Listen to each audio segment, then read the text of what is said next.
안녕하세요. 저는 20대 초반의 남성이고, 현재는 일용직 건설 현장에서 일을 하고 있습니다. 원래는 서울권 4년제 대학에서 법대를 다녔는데, 가정 형편이 여의치 않아 학교를 휴학하고 생활전선에 뛰어들었죠.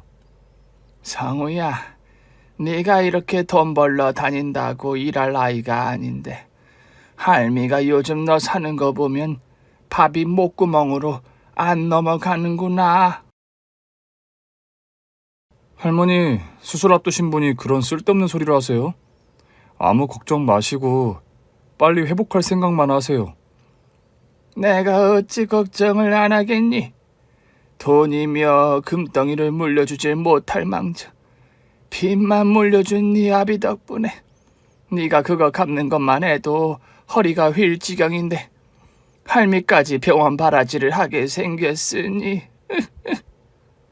아빠도 저한테 안 그러시려고 종저까지 감추고 세관하시다 어쩔 수 없이 그리 된 건데 그만 뭐라 하세요, 할머니. 뭐, 네 아비가 세상에 있는 사람도 아닌데 넌 꼭 네 아빠 얘기만 나오면 살아있는 사람처럼 역성을 들더구나.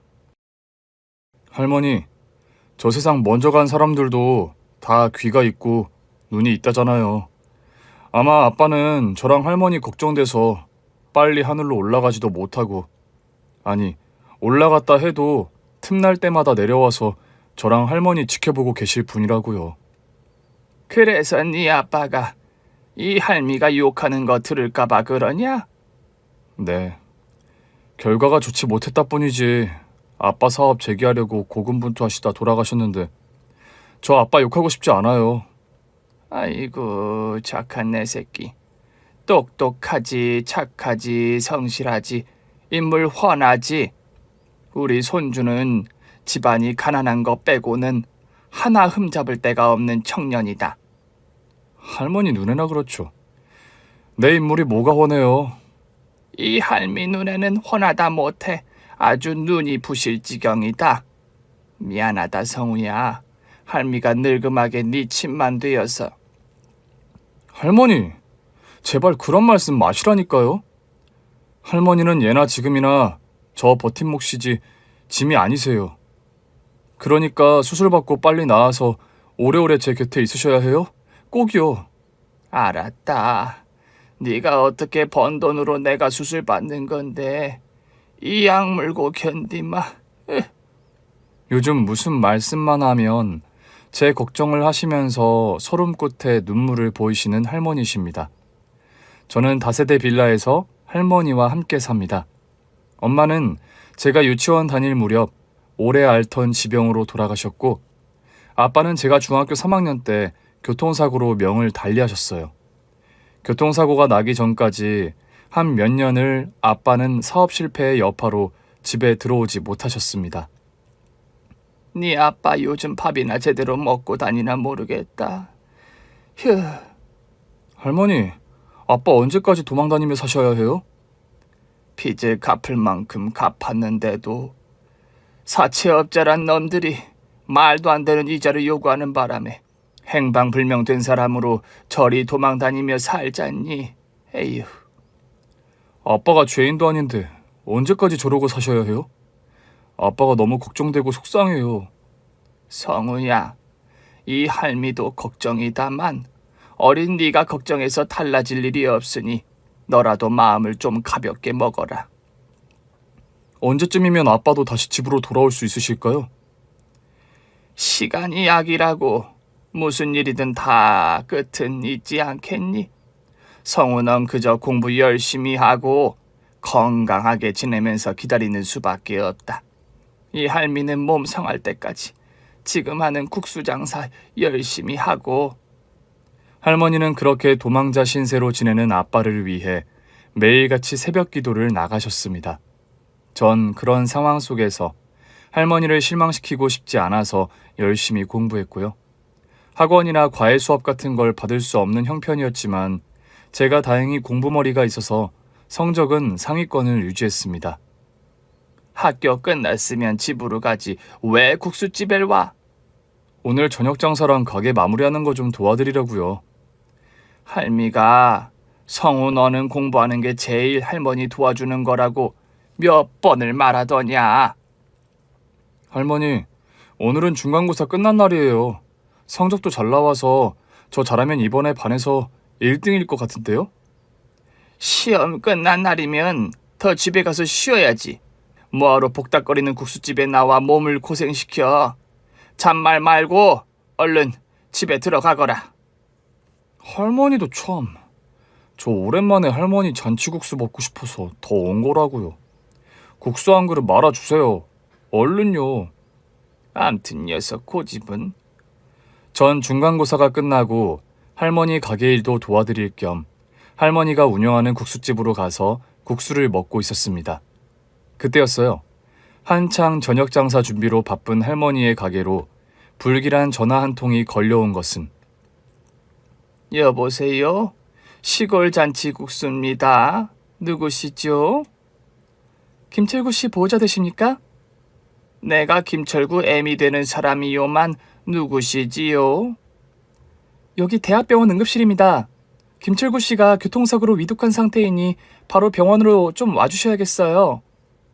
할머니와 저는 너무 깜짝 놀라 한달음에 병원으로 달려갔습니다. 아빠는 신호를 무시하고 과속하던 트럭에 치여 의식이 혼미한 상황이었죠. 수술실에 들어가기 전 가까스로 눈을 뜬 아빠가 어머니, 죄송합니다. 철구야, 어쩌다 몸이 이렇게 반쪽이 됐더냐? 조심히 좀 다니지 이런 험한 사고를 당하고. 어머니, 저 아무래도 힘들 것 같아요. 우리 성우 잘 부탁드려요. 죄송합니다. 아빠는 제 말을 끝마치지도 못하고 위독한 상태에서 수술실로 들어갔습니다. 5시간이 넘는 대수술을 받았지만 아빠는 끝내 깨어나지 못하셨어요. 아이고 철구야, 이렇게 나와 성우를 두고 먼저 가는 법이 어디 있더냐? 내 아들 철구야, 눈 좀 떠봐라. 응? 아빠, 좀 일어나 보세요. 몇 년만 있다가 저랑 할머니랑 다 같이 살기로 약속하셨잖아요. 저와 할머니의 오열에도 아빠는 끝내 의식을 찾지 못했습니다. 슬픔과 황망함 속에서 장례식을 치르고 있는데 죽어도 남의 피 같은 돈은 갚고 죽어야지. 이런 식으로 무책임하게 가버리면 어쩌자는 거야? 아무리 돈이 중하기로서니 사람 죽은 장례식장에서까지 이리 행패를 부려야 되겠소. 아니, 이 할머니가 지금 행패라고 했나? 진짜 행패는 할머니 아들이 부렸잖아요. 남의 돈 구워가서 안 갚는 것만큼 세상 악독한 행패가 어디 있다고 그래요? 이자 쳐서 원금 다 갚은 지가 언젠데 이래요. 말도 안 되는 이자 못 갚는다고 사람 죽은 장례식까지 와서 이리 행패요? 아니, 누가 들으면 이자 같은 거 모르고 돈꾼 줄 알겠네. 이봐요, 할머니. 당신 아들이 다 그 이자 알고서도 내 돈 갖다 쓴 거라고. 못 믿겠으면 내가 계약서 보여줘? 우리 아빠가 진 빚은 제가 다 갚을 거니까 당장 빈소에서 나가줘요. 네가 그 김철구 아들내미로구나. 좋다. 그 눈에 도끼 가득한 옥이면 네 아빠 빚 갚고도 남겠는데. 뭐라고? 지금 누구한테 돈을 갚으라 말아야? 우리 아들 악독한 당신 피해 다니느라 도망자처럼 살다 교통사고까지 당했는데 내 손주까지 잡아먹을 셈이야? 듣자 하니 이 할머니 막갑하시네. 누가 누굴 잡아먹었다는 거야 지금? 제발 우리 아빠 장례식장에서 나가주세요. 안 그럼 당장 경찰에 신고할 거라고요. 어린 녀석이 아주 맹랑한데 흐물흐물 매갈이 없지 않아서 안심이다. 그 도끼에 옥이면 네 아버지가 나한테 진 빚 그 돈 다 갚고도 남겠구나. 사채업자는 이기죽거리며 장례식장을 떠났고 저와 할머니는 상속 포기각서 등 할 수 있는 법적인 절차를 밟았음에도 불구하고 수천만 원의 빚을 떠안아야 했습니다. 소멸시효인지 뭔지 그런 조건이 있었는데 법적인 부분에 무지했던 할머니와 어린 중학생이었던 저는 기한 내에 법적인 절차를 완벽하게 처리하지 못했었기 때문입니다. 제가 고등학교 다닐 때까지만 해도 할머니께서 국수집을 억척스레 운영하시면서 어찌어찌 빚도 갚아나가고 생활도 할 수 있었어요. 그런데 제가 대학교에 입학하고 나서 할머니께서는 바로 암 선고를 받으셨습니다. 위암입니다. 다행히 아직 다른 장기로 전이는 안 됐는데 이 종양의 위치가 나빠서 당장 제거하는 수술을 받아야 합니다. 급격하게 몸이 안 좋아지시면서 할머니는 운영하시던 국수집을 접어야 했고 제가 당장 생업전선에 나서 생활비며 할머니 수술비 등을 마련해야 하는 상황이 되었던 거지요. 당시 저에게는 캠퍼스 커플로 사귀던 여자친구가 한 명 있었어요. 집안 형편이 안 좋아지면서 저는 어쩔 수 없이 여자친구에게 이별을 통보했습니다. 희수야, 우리 헤어지자. 엊그제까지만 해도 잘 만나다 갑자기 그게 무슨 소리니? 널 더 만날 자신이 없어서 그래 내가.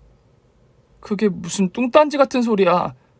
언제는 누굴 만나도 나 같은 여자친구는 없을 거라며.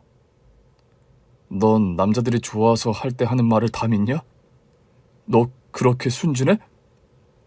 그게 무슨 소리야? 성우 너 갑자기 진짜 변심이라도 한 거야? 그래!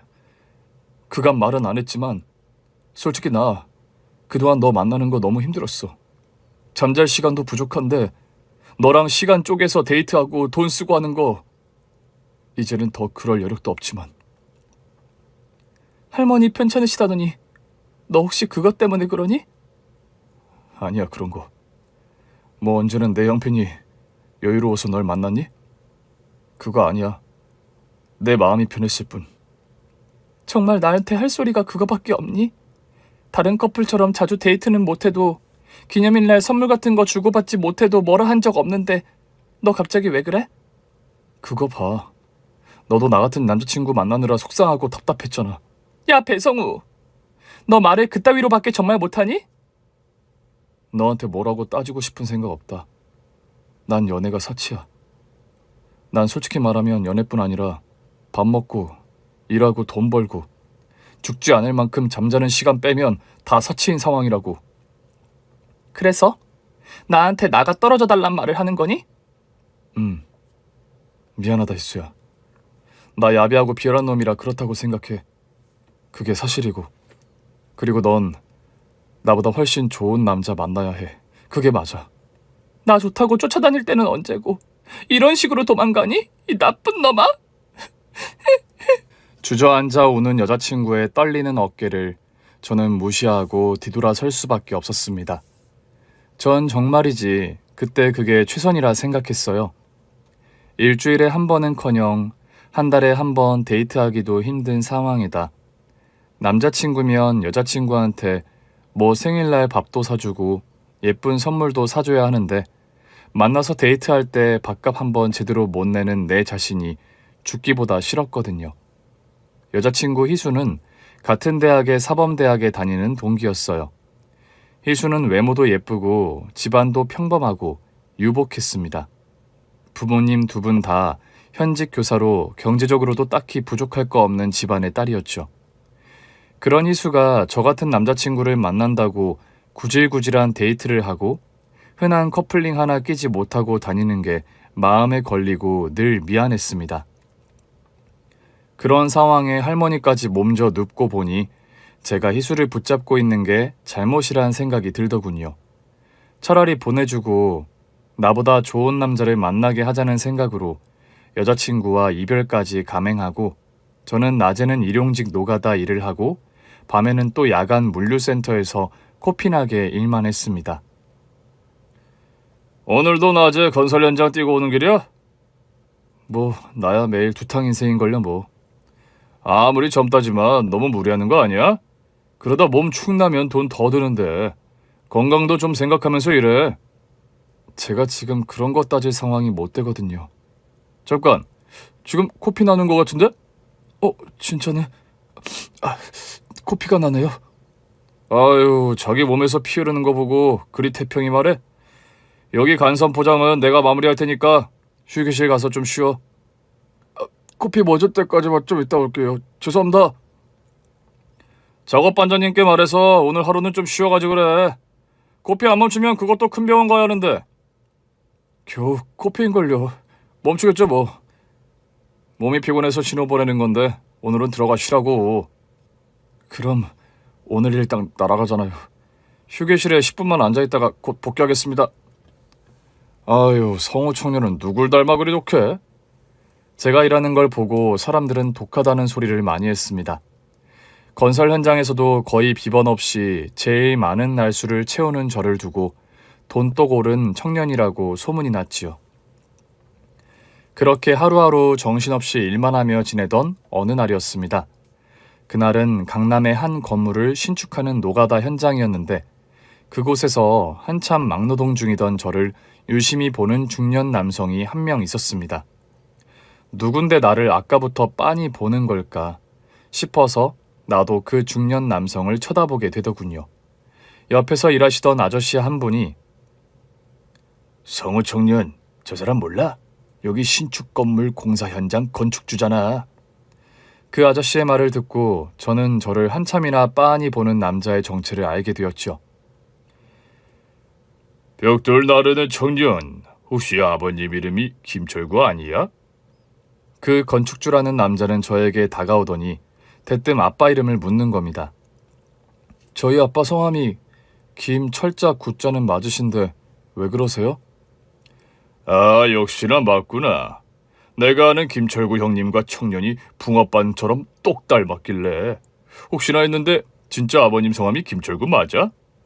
네, 맞아요. 저희 아빠 성함 김철구. 이런 세상에 말도 안 되는 일이. 그렇게 찾아 헤맬 때는 어떠니 철구 형님 아들을 노가다 현장에서 만나게 되네. 그래. 아버님은 지금 어디 계셔? 대뜸 말까지 더듬으며 아빠의 행방을 묻는 건축주였습니다. 저희 아빠요? 몇 년 전에 돌아가셨는데요. 교통사고로. 뭐? 김철구 형님이 명을 달리하셨다는 말이야? 네. 그때 저희 집 사정이 별로 안 좋아서 집에도 못 들어오시고 좀 힘들게 지내시다 사고가 나서요. 아이고, 철구 형님. 전 형님이 그렇게 돌아가신 것도 여태 모르고 있었네요. 아빠의 부고 소식을 듣자마자 자신의 가슴을 텅텅 두드려가며 서럽게 오열하는 건축주였습니다. 전 그런 건축주의 모습이 도무지 이해가 안 가고 영문을 모르겠더군요. 저희 아빠를 아세요? 혹시 착각하실 수도 있는데 이분이 말씀하시는 김철구 씨 맞나요? 전 혹시나 싶어 휴대폰에 앨범에 있던 아빠 사진을 건축주에게 보여주었죠. 맞아. 이분이 내가 그렇게 찾아 헤매던 철구 형님이 맞다고.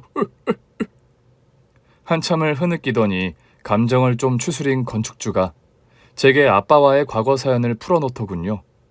청년 이름이 뭐라고 했나? 제 이름은 김성호입니다. 난 자네 아버지 철구 형님과 뗄래야 뗄 수 없는 깊은 인연이 있다네.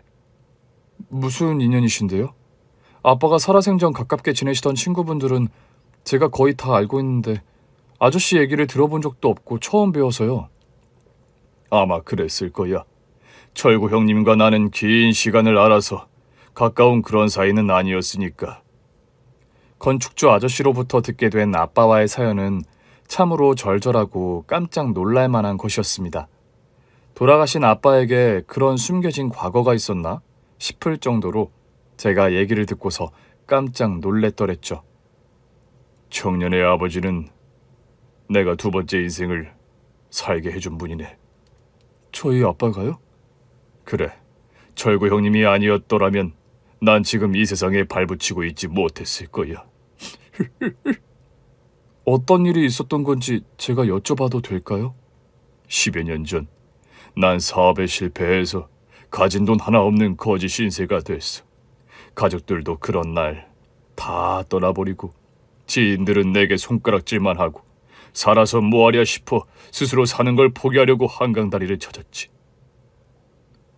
아니, 지금 거기 다리 난간에 매달려 뭐하는 겁니까? 남의 일에 상관 말고 가던 길이나 가시죠. 손에 소주병이나 놓고 말 좀 합시다. 가던 길 가게 하려면 그런 행색으로 다리에 매달려 있는 건 좀 아니지 않나요? 남이사 다리에 매달리건 뭘 하건 간에 무슨 상관이오? 딱 봐도 한강물에 투신할 요량인데 어찌 상관을 안 합니까? 저기요, 세상에는 사는 게 죽는 것보다 고통스러운 사람도 있는 법입니다. 아시겠어요? 죽어본 사람처럼 말하네. 뭐라고요? 죽어보지도 않았으면서 어떻게 사는 것보다 죽는 게 편할 거라 장담해요. 그러는 당신은 뭐 죽어봤어? 뭘 안다고 그렇게 잘나척이야? 나도 죽고 싶을 만큼 고통스러워 봤고 매일매일이 신나서 사는 사람은 아니니까. 그쪽이 재미나게 사는지 아닌지 나랑은 상관없는 일이야. 세상 하직하기로 이왕 마음먹은 거 당신 같은 사람 때문에 미적거릴 생각 없으니 가던 길이나 가시오. 그거 참 사람 고집 한번 세네. 나 같은 오지라퍼 만난 걸 재수 온 붙었다 생각해 그럼. 아빠는 막무가내로 건축주 아저씨에게 다가가더니 다리에서 끌어내렸다고 합니다. 이거 안 나? 이건 뭐하는 짓이야? 뭐라긴, 한강 다리에서 아래로 떨어지려는 사람 끌어내린 거지. 누가 끌어내려 달랬어? 누가 살려달랬냐고? 지금 당신 의견이 중요한 것 같아 보여? 소주는 한 병 가까이 단숨이 나발 불고 맨정신도 아닌 남자가 다리 위에서 허우적거리며 생쇼하는데 누가 당신 말 들어줄 것 같아? 그래, 사람 잘 봤네. 이제 나 같은 것 따위 말 들어주는 사람 세상에 아무도 없어. 그래서 더 살 이유도 없는 거고. 그러니까 잔소리하지 말고 제발 내 눈앞에서 사라져 달라고. 건축주 아저씨는 다시 다리만간 위로 돌진했고 그런 아저씨의 다리를 붙잡아 악착같이 제압하는 아빠였다고 합니다. 죽을 각오로 살아. 저 차갑고 깊은 한강물에 뛰어들 욕이면 그 오기로 살란 말이야. 시끄러워. 나 죽을 결심한 사람이야. 내 결심 절대 안 바뀌어. 건축주 아저씨는 다리를 잡고 늘어지는 아빠를 거칠게 떼어내고 기어이 한강물 아래로 떨어졌다는 겁니다. 그런데 저희 아빠가 어떻게 하셨을까요? 대부분 거기서 신고를 하고 기다리거나 할 텐데 아빠는 119에 신고를 하자마자 바로 아저씨를 따라 같이 한강물에 뛰어들었다는 겁니다. 당신 미쳤어? 왜 나를 따라 물에 뛰어들어? 내가 특전사 출신이라 수영에 좀 자신이 있거든. 높은 곳에서 떨어지는 것도 소시적에 좀 해봤고. 내가 말했지, 당신 오늘 재수 원 붙어서 죽기에는 글렀다고. 아빠는 제자리에서 있는 힘껏 수영을 해가며 물에 가라앉는 건축주 아저씨를 반복해서 끌어올렸다고 합니다. 이거 나 놓으라고. 나 죽게 제발 내버려 두란 말이야. 그렇게는 못하지. 다른 사람이면 몰랐을까. 내 눈에 걸린 이상 스스로 명 달리하는 꼴은 못 봐. 구급차와 구급대원들이 도착할 때까지 한강물 속에서 엎치락 뒤치락 몸싸움 해가며 아저씨를 물에서 건져 올린 아빠였다고 합니다. 결국 아저씨와 아빠는 숨이 턱에 닿기 직전 겨우 물 밖으로 구조되었다고 하는 겁니다. 당신 죽게 안 된다고 했잖아. 당신이 뭔데 내가 살고 죽는데 이래라 저래라요. 태어나는 것도 내 의지가 아니었는데 왜 죽는 것까지 내 마음대로 못하게 하냐고. 왜? 물 많이 먹어서 힘들어 보이는데 나중에 얘기하지. 나도 오랜만에 물 많이 먹어서 숨 쉬는 게 힘드네. 아빠와 아저씨는 나란히 대학병원 응급실로 이송되었습니다. 나란히 누워 검사를 받고 링거 수액까지 같이 맞았다고 하네요. 하루 입원을 하고 함께 병원을 나와 퇴원하는 길에 이거 가지고 가요. 이게 뭡니까? 내가 6개월간 모은 쌈짓돈이지요. 이걸로 밥이라도 사 먹으면서 제발 살아요. 100만 원이나 들어있잖아요. 저기요, 나한테 왜 이렇게까지 잘해주는 겁니까? 나는 그쪽과 아무 인연도 없고 생판 남인데요. 과거에 나를 보는 것 같아서 그랬어. 나처럼 생을 포기하고 싶은 순간이 있었단 말입니까? 실실 웃는 얼굴이니 왜 난 그네 같은 것도 하나 없는 사람처럼 보여요? 그런 말이 아니라 세상에서 제일로 사랑하던 아내를 먼저 하늘로 떠나보냈어. 아이가 초등학교도 가기 전에 명을 달리했는데 하늘이 무너지는 상실감에 나도 그 사람을 따라가려 했었지. 어떻게 그걸 극복하셨어요? 아내가 먼저 떠나고 죽도록 괴로웠던 내 마음. 그거 생각하면서 버텼어요. 내가 아내 따라서 가버리면 남은 사람들이 내가 겪었던 것과 똑같은 고통을 받을 거라서. 살아보니 그때 선택 후회 안 되세요? 살길 참 잘했다는 생각이 듭니다. 여전히 사업도 지지부진하고 아들 하나 있는 건 머리 굵어갈수록 말도 잘 안 듣고 개구쟁이지만 그래서 사는 선택을 한 걸 잘했다 싶어요. 사실 주머니에 딱 1,000원이 있었어요. 그게 내 전 재산이었는데 저한테 주신 100만 원을 보니까 갑자기 한 달만, 아니 2달만 살아볼까 싶은 생각이 드네요. 내 말이 그거요. 거금이 아니라 뭐 오래 버틸 돈은 아니지만 한두 달 밥값이라도 하면서 앞으로 살아갈 요량을 좀 생각해 보라고요. 응? 건축주 아저씨는 그때 한참을 오열했다고 합니다. 무슨 사정으로 죽을 결심까지 했는지는 모르지만 기운 내요. 이거 내 연락처니 소주 한 잔 생각나면 전화하시오. 저기요, 성함을 못 물어봤어요. 성함이 어떻게 되세요? 절구요. 성은 김가고. 건축주 아저씨와 아빠는 그 후로도 몇 번 만나 식사도 하고 소주도 함께 마셨다고 합니다. 그리고 곧 형님 동생 하는 사이가 되었다고요. 절구 형님 덕분에 난 노숙 생활을 청산하고 다시 일도 구하고 재기를 할 결심을 하게 됐다오. 그렇게 몇 년 공사판에서 일할 돈을 모아 사우디로 떠났었고. 사우디로요? 건축 현장에서 노가다로 경력을 쌓을 무렵 거기 현장 소장이 사우디에 가서 일해보지 않겠냐고 권유를 해서 그 후로 철구 형님과 연락이 뜸해졌는데 귀국해서 형님 소식을 아무리 수소문해도 찾을 수가 없어 답답했어. 시기적으로 그때가 아마 아빠가 전국 각지로 도피 생활하던 때라 그랬을 거예요.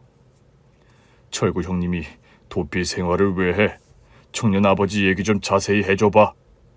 저희 아빠 사업 망해서 한동안 고생 많이 하셨어요.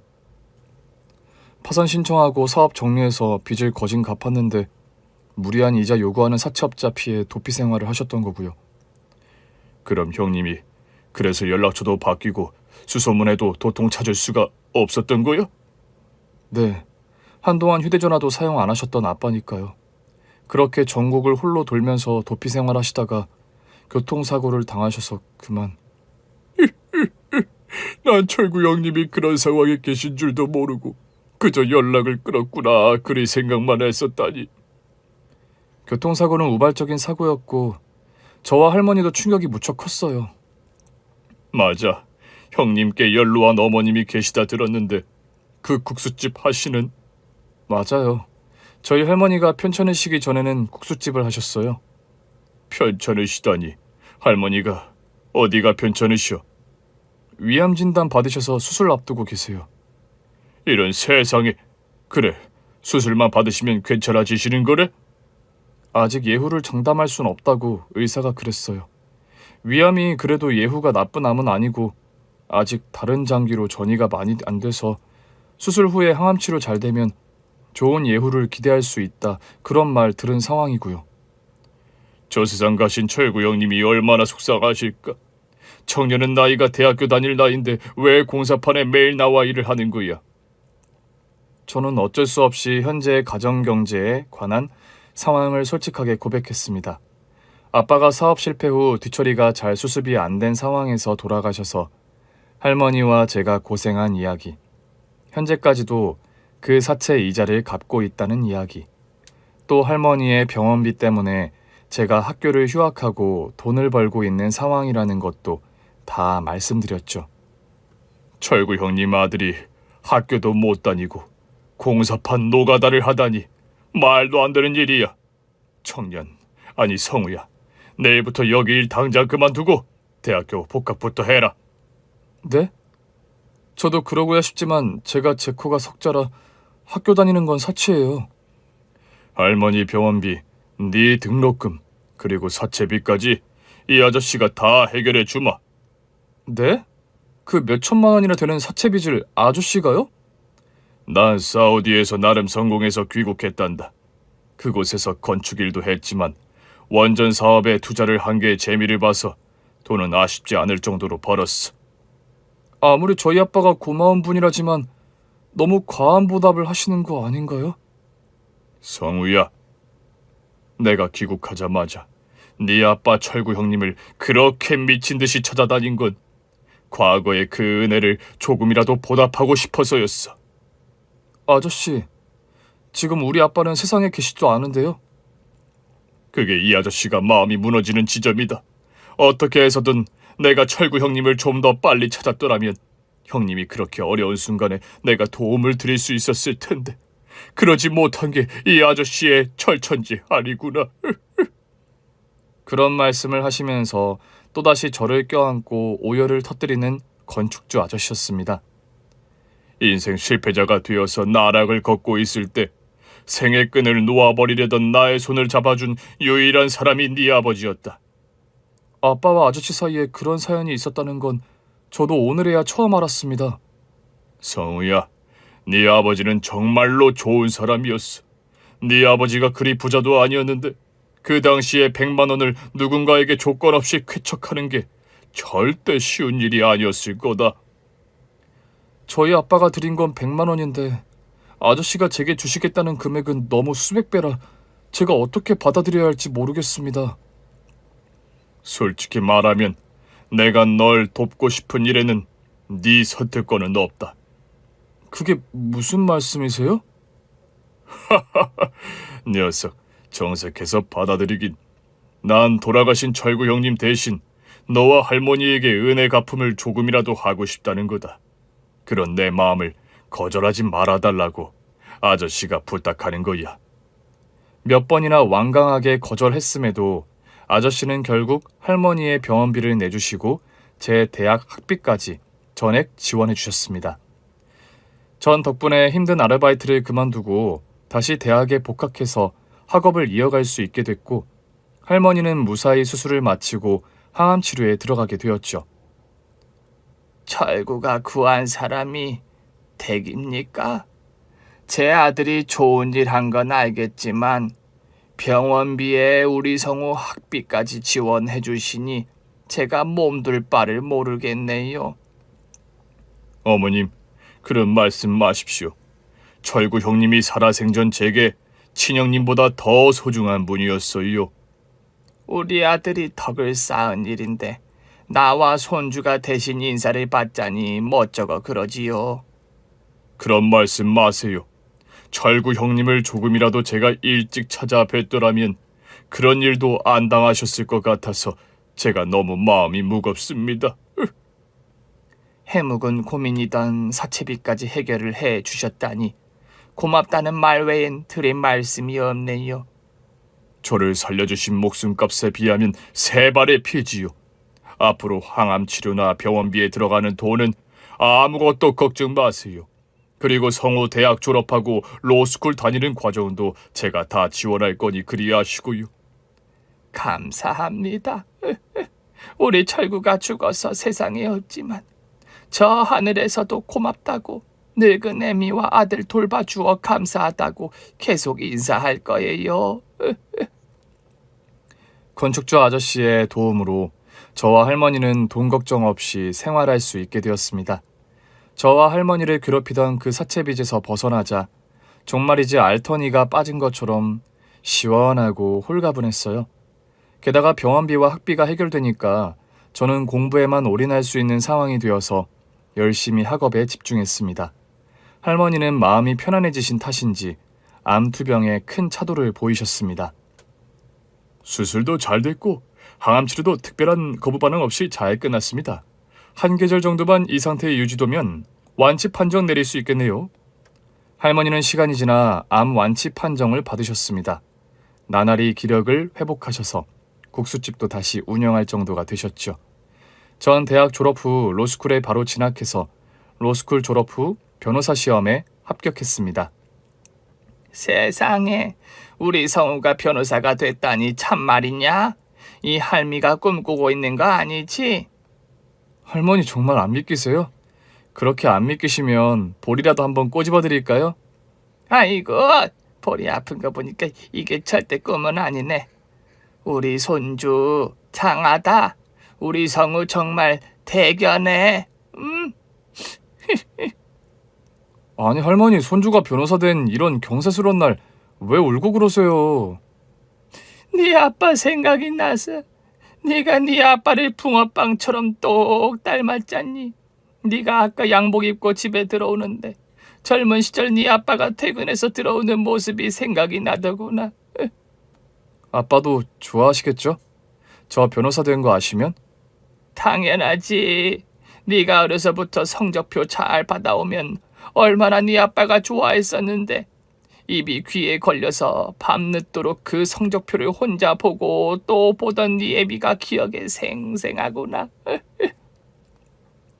제가 변호사가 됐다는 소식을 듣고 할머니 못지않게 기뻐한 분이 또 건축주 아저씨셨습니다. 성우 네가 이렇게 빨리 변호사가 될 줄은 몰랐는데 수고 많았다. 학비니 용돈이니 물심양면 지원해 주신 덕분이에요. 아저씨 은혜 평생 잊지 않겠습니다. 남들 부러워하는 변호사 직함도 달았겠다. 이제 장가만 가면 되겠구나.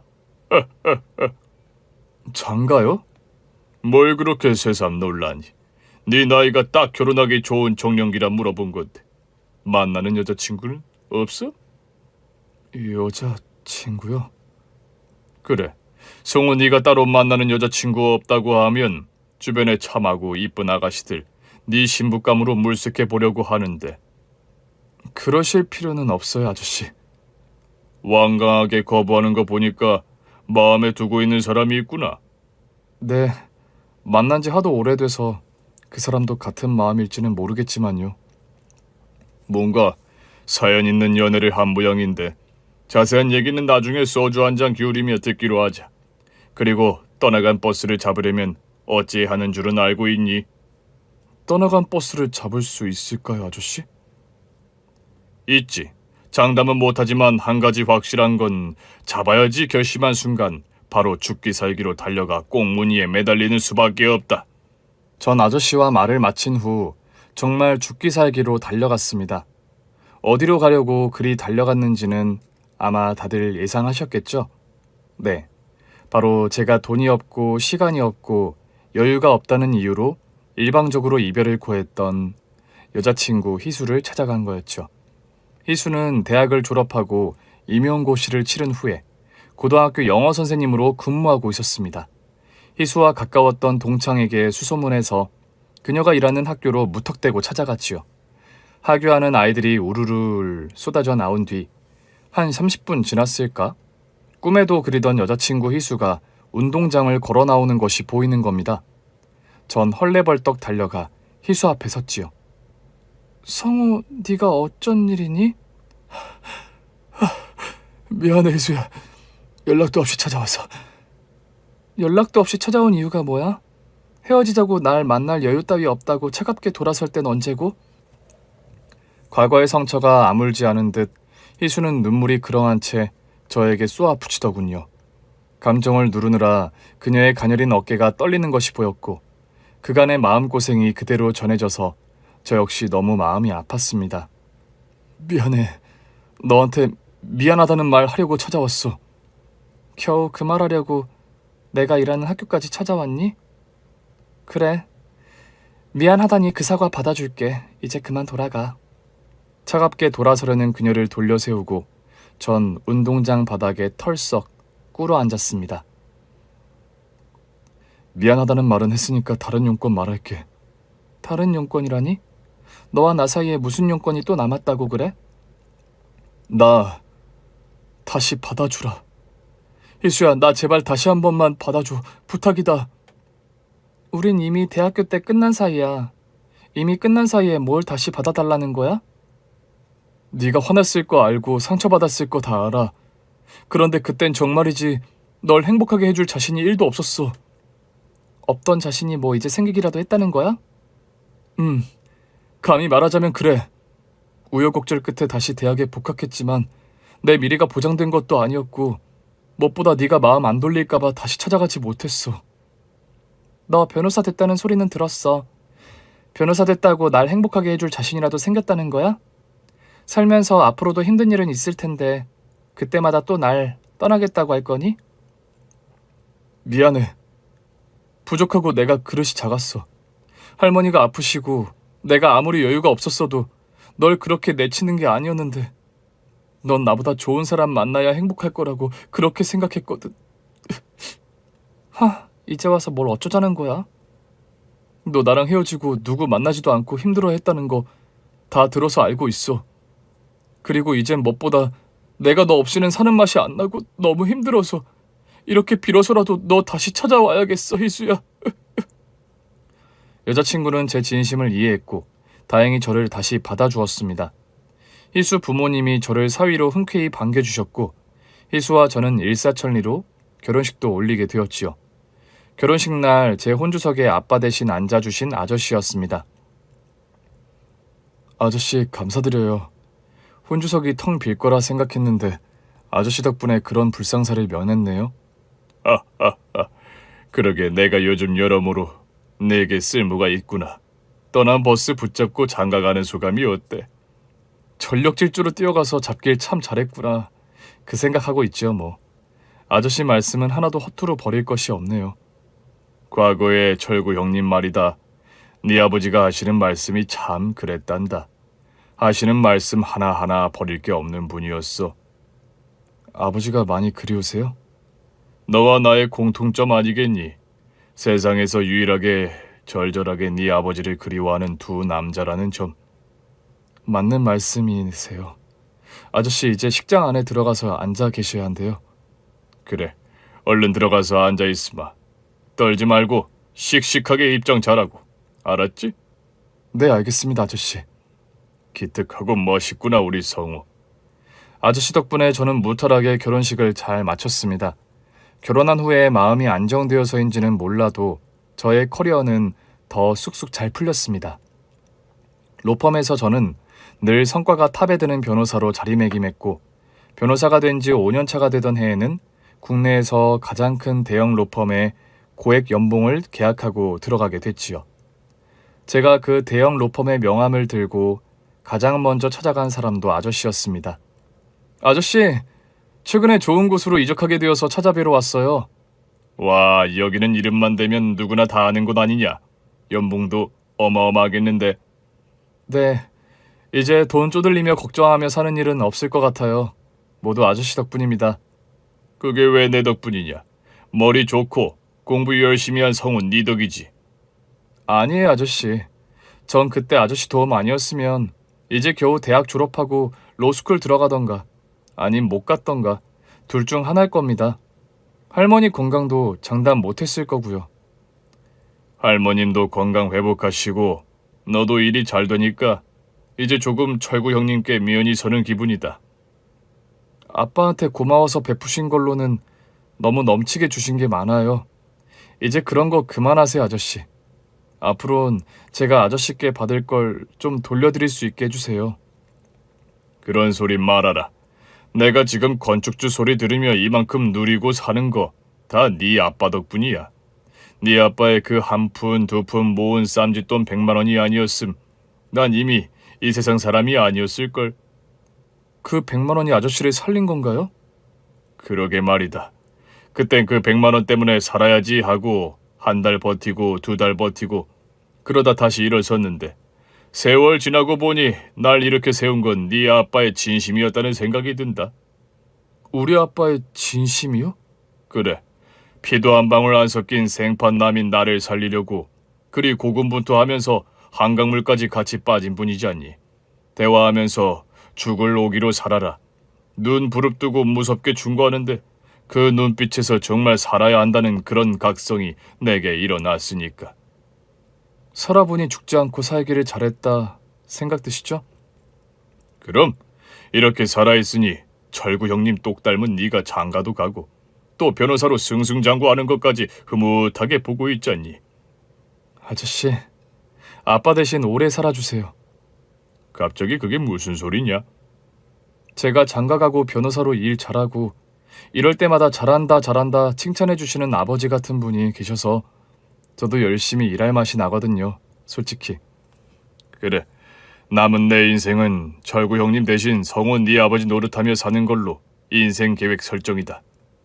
그렇게 말씀하시며 특유의 호탕한 너털 웃음을 터뜨리는 아저씨였습니다. 시간이 지나며 점점 부자 관계에 비슷하게 관계가 두터워지는 저와 아저씨였지요. 여보, 다음 주가 아버님 기일인데 한남동 아저씨도 오시죠? 그럼 당연하지. 아버지 기일에 아저씨가 빠질 분이 아니시지. 아버님이 그렇게 아저씨를 구했다는 것도 참 신기하고 아저씨가 그 고마운 마음을 여태 간직하고 계시다는 것도 참 신기해. 그러게 말이야. 뭐든 쉽게 잊어버리고 사는데 아저씨는 그런 분이 아니신 걸 보면. 그 덕분에 당신이랑 할머님 너무 힘든 시기를 극복할 수 있었잖아. 아저씨는 지금도 아빠를 은인이라고 나와 할머니에게 죽을 때까지 은혜 갚기 하신다지만 솔직히 이젠 내가 갚아드려야 할 차례가 된 것 같아. 그러게. 뭐든 차고 넘치게 받으면 돌려줄 줄도 알아야 사람이지. 안 그래? 당신 말이 맞아. 어버이날 할머님이랑 가족 식사하는데 아저씨도 불러서 같이 식사하자. 괜찮지? 당연하지. 한남동 아저씨는 이제 당신에게 아버지 같은 분이잖아. 나한테는 그럼 시아버지 같은 분이나 매한 가니까 아저씨 생신도 내가 매년 챙길게. 고마워 여보. 내 마음 알아주는 건 당신밖에 없다. 부부는 일심동체니까 그 정도는 당연하지, 안 그래? 아내와 저는 더없이 행복한 결혼 생활을 누리고 있습니다. 지금의 아내와 결혼에 꼴이 날 수 있었던 것도 어찌 보면 아저씨의 시의적절한 조언 때문이었죠. 떠나간 버스를 잡기 위해서는 망설이지 말고 전력 질주해서 쫓아가야 한다. 아저씨의 그 말씀을 듣고 바로 아내에게 달려가 재회에 성공했던 저니까요. 아빠는 살아생전 아저씨의 목숨줄을 구했는데 아저씨는 저의 목숨줄을 여러 번 구해주시는 것 같아요. 한 번은 할머니가 무리 없이 수술받게 해주셔서 또 한 번은 제 아내를 놓치지 않고 아내로 맞을 수 있게 해주셔서요. 할머니와 아내, 이 두 사람이 제 곁에 없다면 저는 산 목숨이 아니라 죽은 목숨이나 다름없기에 아저씨는 제 생명의 은인과 같다고 해도 과찬이 아닐 것 같습니다.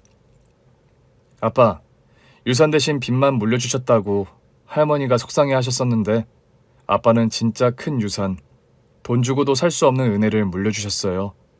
그 은혜를 뿌리고 가신 덕분에 저는 무탈하게 변호사도 되고 행복한 가정도 꾸려 잘 살고 있습니다. 앞으로 저도 돈으로 살 수 없는 은혜를 최대한 많이 뿌리며 사는 인생을 살겠습니다. 그게 아빠가 남기신 무언의 유언이라는 것을 이제 저는 압니다. 많이 그립고 사랑합니다, 아버지. 그곳에서 부디 편히 쉬세요. 긴 얘기는 여기서 마치겠습니다. 감사합니다. 오늘 준비한 사연은 여기까지입니다. 재미있게 들으셨다면 구독과 좋아요, 알림 설정까지 눌러주세요. 그럼 저는 다음 사연으로 찾아뵐게요. 오늘도 건강하고 행복하세요.